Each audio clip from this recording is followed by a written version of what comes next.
Hey, what's up, YouTube? This is CJ. Just want to bring you guys a quick update on the reef tank.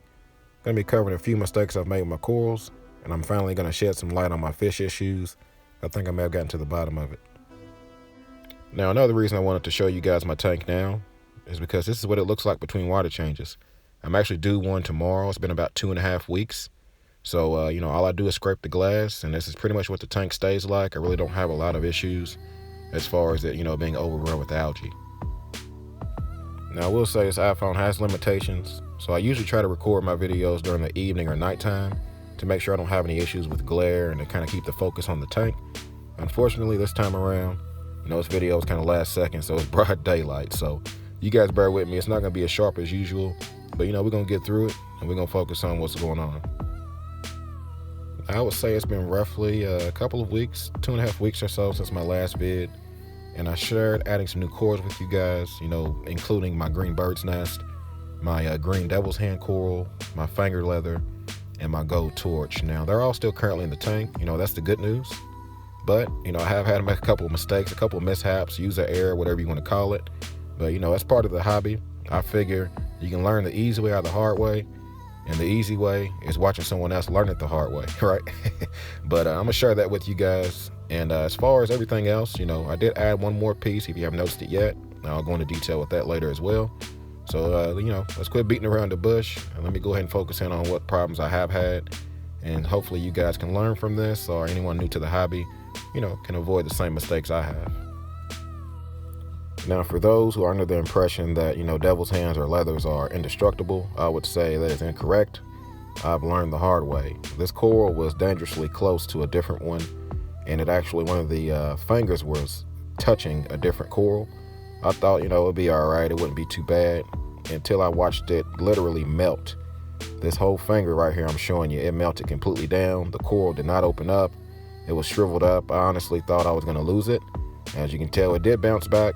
But, the lesson in this is making sure that your corals don't touch, and that'll help you avoid any potential problems, especially with different corals that have different types and different families. Now, I would say my worst mistake was involving my green bird's nest. This is when I first purchased it. This thing was a beautiful piece until I started fooling around in my tank and, rearranging some corals, and accidentally knocked over this rock, this little pillar, and it fell against the back wall of the tank. I would say it's fair to say that I definitely underestimated how fragile these SPS corals are, and the result of it hitting that back glass, I would say, is catastrophic. And this is the coral as of today, and I would say it's fair to say he's definitely not happy, a shadow of his former self, if you want to call it that. But have a little faith, maybe this thing will bounce back. Some of the pieces that did break off that were larger, I have kind of tucked them in different crevices, giving them light and flow. Hopefully that'll help. Or maybe I need to move this whole piece over to a higher flow, maybe the left side of the tank, maybe, I'm not sure. But you guys let me know if you think it'll bounce back, if I got a chance. If not, definitely an expensive lesson learned. You got to treat these SPS corals as fragile pieces. I would say treat them like an egg. You don't want to break an egg. I would say these break just the same. But, lesson learned, like I said, my lesson to you all, this is a free one. Don't make my mistake. Be careful with your corals.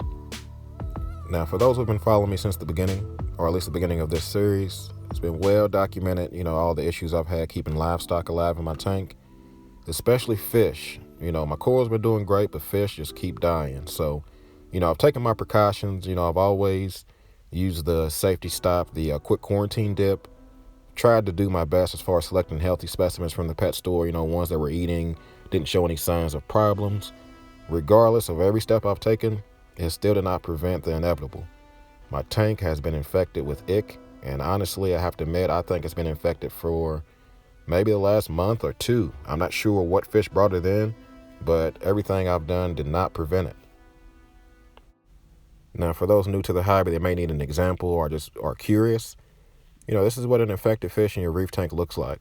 This is my fallen clownfish, no longer with me, but he started getting covered with spots, appetite started going down, and he quickly declined. It didn't help that his buddy took advantage of it and started chasing him around, stressing him out even more. But in a nutshell, if you see this happening in your tank, start thinking about a quarantine tank and stop thinking about adding more fish like I did. I figured, hey, every tank has ick. If the fish is healthy and happy, it'll fight it off, yada, yada, yada. Some people say that, and some people may get away with it, but I consider it just dumb luck. If this happens again, I'll never make the same mistake. But as far as this, I do have plans as far as how to remedy this situation. I'm going to share that later in the vid with you guys, but for now, just want to give you that example. In the beginning of this vid, I did mention adding a new coral to the tank. I don't know if you guys spotted it or not, but this is it. It's going to be my new green Priscillipora coral. I did a little research before I purchased it. It's classified as one of the easier to keep SPS, a hardy, kind of like a bird's nest. So I figured, hey, perfect specimen for what I need. Still learning with SPS, and I got a high flow area on the left side of the tank. I was like, hey, I'll give it a shot. So far it's doing well. Did have a mishap with it being knocked over, by a turbo snail, and it fell and kind of broke a couple pieces off. But for the most part, it's doing well. So, you guys let me know what you think about this. I'm still researching, still learning, and I'll let you know if this guy does well or if he bleaches out or, has any other problems. But so far, so good. Then want to take a second and share my rose bubble tip with you guys. He's doing well in the tank. I have no complaints as far as his health. My only complaint is how much this damn thing moves around. It's amazing the lengths these things will go as far as picking their own spot. And it's even more amazing how far their foot will stretch. I didn't realize this, but this thing was mounted underneath the rockwork. And look how far it's reaching up for the light. I've seen it reach even farther than this. So, until he's happy, I really can't mount any corals permanently. So hopefully it sticks here so I can, glue my corals down and stop them from falling over. Now, as far as the best grower in my tank, I would say it's definitely a tie between this Duncan coral and my GSP. This thing keeps splitting, keeps getting bigger. I'm really thinking about making, a video focused just on this Duncan coral and how I take care of it and how I feed it. Maybe show you guys a feeding. I think that'd be pretty interesting as well. So keep an eye out for that. I'm definitely considering this one of my favorite pieces. Green Star Polyps is definitely doing well. Really happy with how it's progressing over this piece of rock, kind of taking over. But the main reason I keep recording this is really just to document it. I really feel that everyone should record every coral in your tank, every video, so that way when you look back through, it helps you keep track of your growth, because it's impossible to tell how much your corals are growing, when you look at your tank every day. Now, if there was one bright spot in my tank, I would say it's all of my Ophelia corals. Starting with my purple torch on the left, my green frog spine, and my other two torches, the purple one with green tips, and my gold torch, of course, my favorite one. They're all doing well, so when keeping myself motivated, I always look for positive things in my tank, and these definitely do the trick. So looking at my tank today, I can't help but to wonder what's next. What's my next move? How's it going to look 6 months from now? So, to help that, I really got to address this issue with my livestock. So I've been slowly accumulating different parts for a quarantine tank.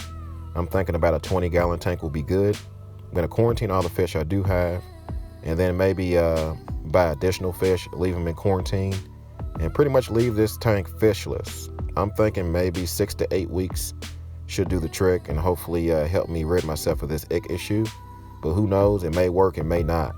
The second thing I'm going to do to keep myself motivated is add more corals. You can tell this left side of the rock pretty bare, and there's a lot of room for some encrusting corals, some high flow corals, different things to keep the reef going. So other than that, I'm not gonna keep this video going on much longer. I just tell everyone, hey, stay motivated in the hobby. Bad stuff happens, shit happens, but you got to keep it going, find the positives, and that's just how I approach this, and that's how I try to approach life as well. So other than that, I appreciate you guys sticking with me. I definitely will update you guys on the quarantine tank situation and any new additions I have as well. So other than that, definitely like, comment, subscribe. You guys do what y'all do. I appreciate you all watching. Y'all be easy.